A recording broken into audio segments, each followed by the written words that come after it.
Sorry, got carried away with the turbo there. Hey guys, well if you haven't guessed it, I'm changing the name of the YouTube channel. Gears and Arms is out. Gears and Arms really didn't feel like it was fitting the direction the channel was going, especially the arms portion of things with the way YouTube is.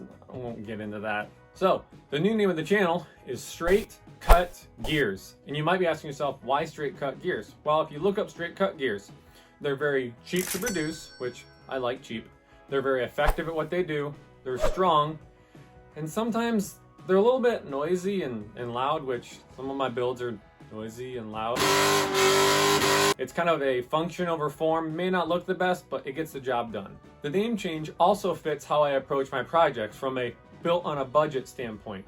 Because just like you guys, I don't have a lot of money to dump into these projects. So if I can find ways to do things cheaper, then I'm going to do that. And I like to share those with you. That's why I love frame swaps. That's why I like to use scrap metal or find ways of repurposing items into different uses. Just like I took an old treadmill and I turned it into a 2x72 belt grinder for less than $100. So in the future, you guys are going to see more builds on like tools and things that you can create in your garage. I've got a tubing bender that I want to build. I got a shop heater that I want to build.